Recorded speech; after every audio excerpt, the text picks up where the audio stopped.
Welcome back to my Let's Play of Orbiter. When we last left off, I was about to attempt to um, land on the moon using LOLA manually,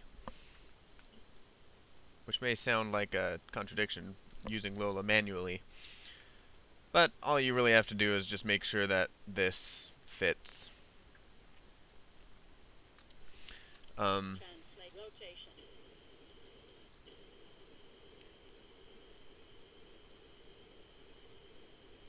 so,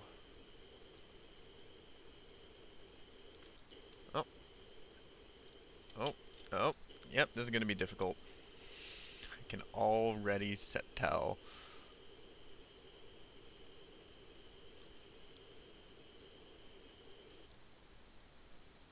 Goodness. This is not going to end well. You may notice that I'm kind of slewing side to side, um, which you might think would cause some problems with the vertical bar here. But since we are facing... Hang on, see if I can get this a little bit more exact. Since we are facing pretty much directly up away from the moon, it doesn't matter how we're slewed because the hover engines still face that direction. So accelerate some more. Of course, we fall off course. This is going to be a lot of fun, he says sarcastically. It's probably going to be really boring and be really quiet because I'm going to be concentrating on... Nope, nope, nope, nope, nope, bad, bad.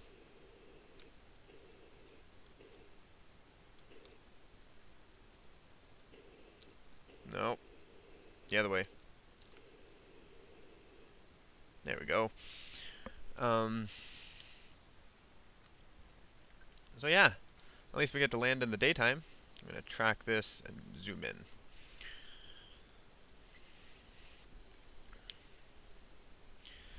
So, here goes everything.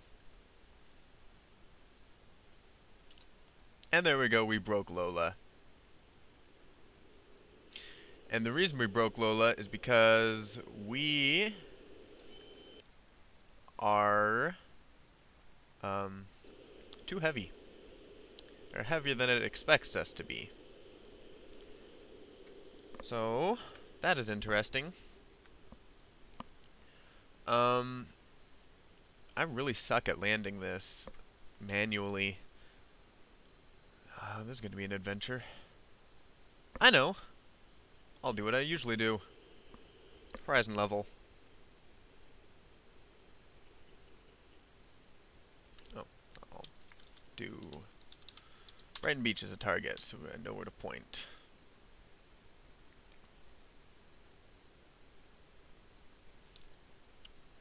Okay, so I'm going to close this out because this is just ridiculous. Surface. Retro, because I don't have any retro rockets otherwise. I don't think. Nope. I don't have any retro rockets. So, I shall do that to slow us down. May as well lower the gears so that when we come crashing to the moon at, a few kilometers per second, because I completely fail at doing this. Oh goodness. That is, taking a long time to slow down.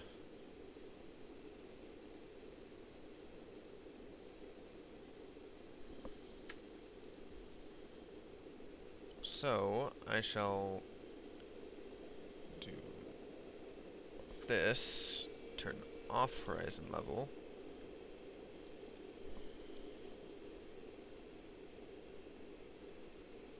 and point myself upwards. Let's see, I got 58. Probably move that to 60.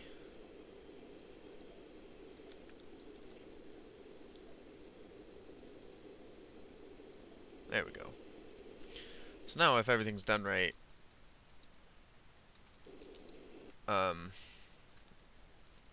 these things should still be facing prograde, and I've rotated a bit. So then, when I do this,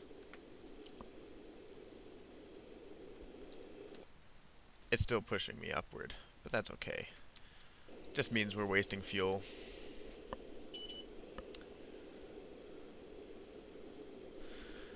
But we're only 50 kilometers away from Brighton Beach. We could probably see it from here. Yep, there it is right there. So long as...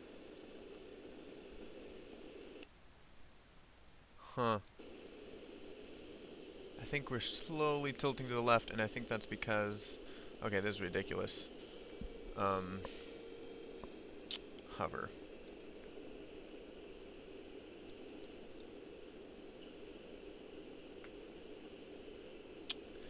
That is a little bit more than hovering. Come on. That kind of looks cool, actually.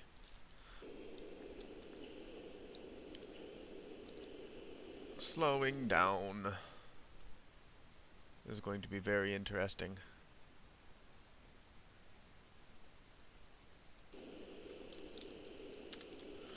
Well, at least we're doing this properly. I'm actually going to turn these off.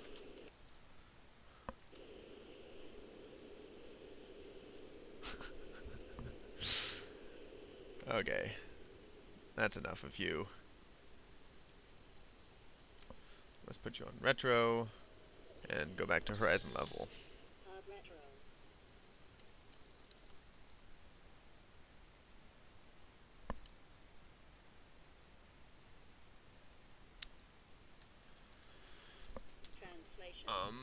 Rotation.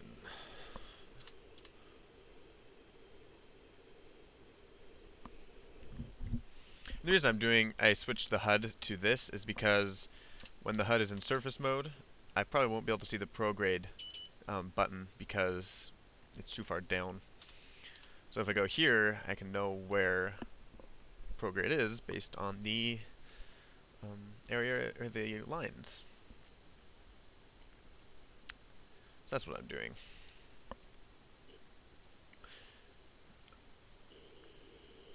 And there we go. There's prograde. Now note the orbital prograde is different than the surface prograde because the moon is rotating underneath us,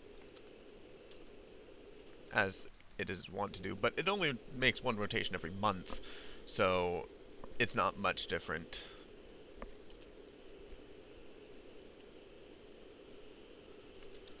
So just trying to slow us down so we don't make a splatter when we land. My gears are down, yes. You can see Brighton Beach over there. I don't know if you can because recording quality isn't that great. But it exists. Oh, we are cleared to land, so that means we are lower than 3 kilometers. I'm not sure if this doesn't have an auto land function.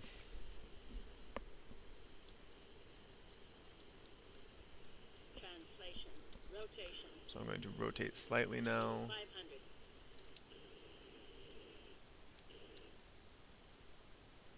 Okay, I can probably kill engines until about 1 kilometer.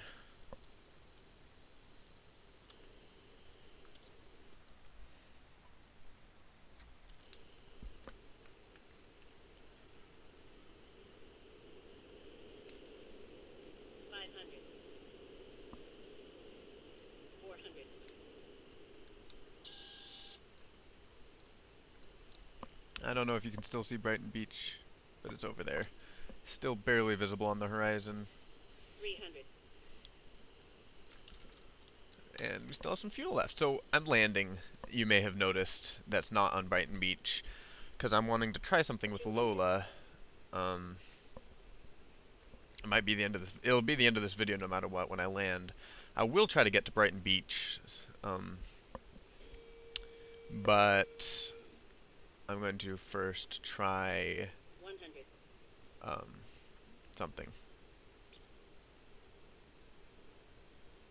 with LOLA. 50, 40, 30, 20,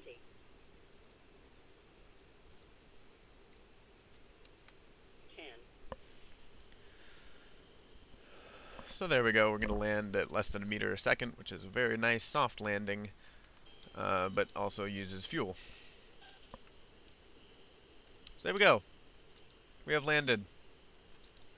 Oh, right. I forgot to null our forward velocity, so we're just kind of scraping along the ground. There we go. And so we've landed. And now I'm going to quick save it just in case. You'll probably see why eventually. If this indeed fails as spectacularly as I'm thinking it's going to fail. So let's go back to the list. Let's go back. There we go. Let's do... Yeah, we shouldn't be orbiting the moon. Landed at moon. We want to suborbital transfer to Brighton Beach, pad 1. Engage! Hovering to... See, so LOLA has a few different algorithms for suborbital transferring. One of them is if you are a fair distance away from your target, and that is it will put you on a ballistic trajectory. So let's go to orbit so I can demonstrate this with circles. So say you are here and your target is over here. It'll put you on a ballistic trajectory that goes up, way away from the moon, and then will land you at the base. If you are, however, close enough to the base, say, how far enough? We are 40 kilometers. So if you're close enough to the base, what it does is it hovers you up a bit, and then just tilts you over like this. Which, as you would expect, allows you to hover over to the base. So I can actually time compress this 10 times because LOLA allows 10 times. So we pick up speed on the way there, simply because we've tilted forward. If you've ever played a Lunar Lander or something like that, you know this mechanic. You can see Brighton Beach up ahead. It's a cool little effect of the shadow. And then once you get about halfway, it decelerates by tilting upward. Again, if you've played something like Lunar Lander or something like that, you know that mechanic as well. So what I was testing is to see if the extra weight would affect this particular suborbital transfer, which it apparently doesn't, because we're going to be able to land on pad 1, which does not require flying through the building, which is a good thing. Interesting note, this building is about 100 meters tall, which seems fairly tall for a building on the moon. Although, wait a minute. No, never mind. 50, 40, 30, 20, 10. So here we go, and let's see if landing produces... There we go. We refueled just by landing at the base. And there we go. We have landed, and now we can, say, deposit all of our cargoes. And there we go. So now if we were to do this little... Oh. How come we can't hover? I don't want you to be here anymore. Let's go back to list. How come we can't... Okay, fine. I'll put you to hover. So you can see we lifted off the ground without the containers. And no, you cannot pick up the containers once they've been dropped. Sad. But there we go. So we can... Actually, I am going to... What the heck is Wuzai? Wuzai? That is interesting. Let's go to pad 2.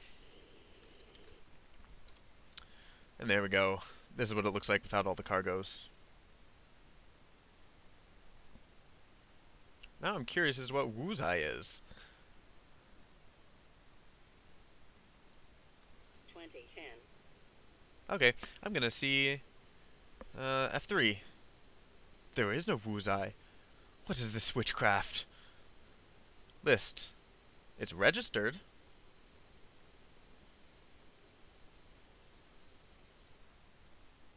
And we crashed orbiter trying to get to it. Okay. So yeah, that's the end of the video. Have a nice day.